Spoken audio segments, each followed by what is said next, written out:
बड़ा शौक था उसे बनने संवरने का, और फिर परांदा पहनने का, वो भी घुंघरियों वाला परांदा। चूड़ियाँ तो कभी बाहों से उतरी ही ना थी। हर दूसरे दिन मेहंदी से हाथ रंग लेती, अम्मा से सारा दिन झिड़कियाँ खाती और घर के काम करती चली जाती।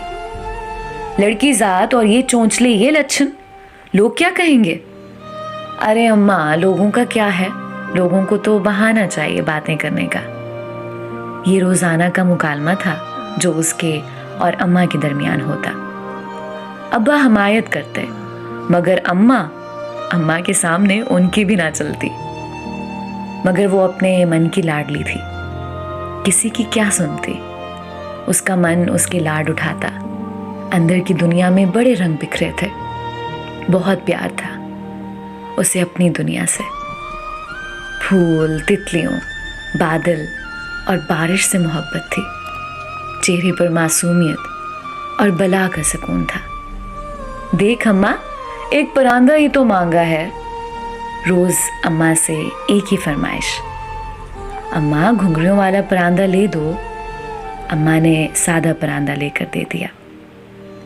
अरे लड़की जात कमारी छन छन करती फिरेगी बाप के सामने, लाज नहीं तुझे? पर पता नहीं दिल में क्या समाई थी। जो पैसे जमा होते चांदी की घुंघरी लाकर लगा लेती। अरे कितनी घुंघरियां लगाएगी? अम्मा हर घुंघरी पर खरीदने पर डांटती। अम्मा पूरी 100 घुंघरियां लगाऊंगी। लंबे बालों में परांदा डालकर जब चलती तो छन छन करता। मेहंदी से रंगी हथेलियां और पांव, धानी आंचल कजरे की धार, बस यही था कुल सिंगार। पर जाने क्या बैर था अम्मा को, इस पर भी डांटती। फिर एक दिन फूफी अम्मा अपने आवारा बेटे का रिश्ता मांगने चली आई, जिसे अब्बा ने रद्द कर दिया। और फूफी अम्मा ने अपनी बेइज्जती का और अपनी अना का मसला बनाकर जी भरकर उसको बदनाम किया। अरे लड़की का दिल ही नहीं था, किसी के साथ चक्कर होगा, लक्षण नहीं देखे, मेहंदी तो उतरती ही नहीं थी, और घुंघरियों वाला परांदा पहनकर तवाइफों की तरह सारे पासे मटकती फिरती है।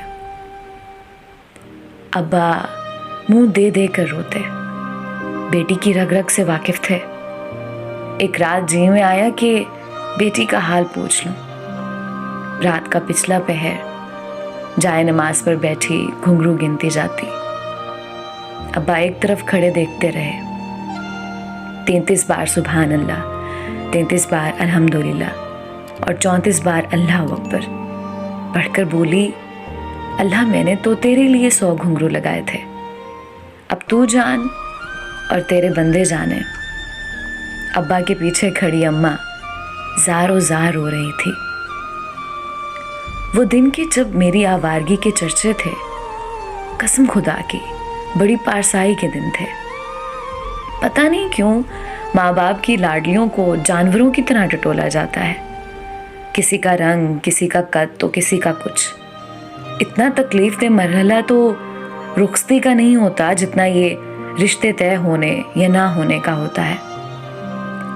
ऐसी बातों पर ऐब तलाश किया जाता है जो अल्लाह पाक की तरफ से होती हैं, जिनमें इंसान का अपना कोई अमल दखल नहीं होता। लड़कियां तो नाजुक होती हैं, पर कुछ लोग उनके एहसासात का बड़े बेदर्दी से मजाक बना जाते हैं। एहसास कमतरी की दलदल में फेंक के चले जाते हैं। बेटियां शक्लो सूरत की आम सी भी क्यों ना हो, अपने माँ बाप के लिए तो शहजादियां ही होती हैं। उन्हें तो हमसफ़र भी ऐसा चाहिए होता है जो उनकी कमी को पूरा करे, ना कि एहसान जतलाकर मज़ीद एहसास कमतरी में मुब्तला कर दे।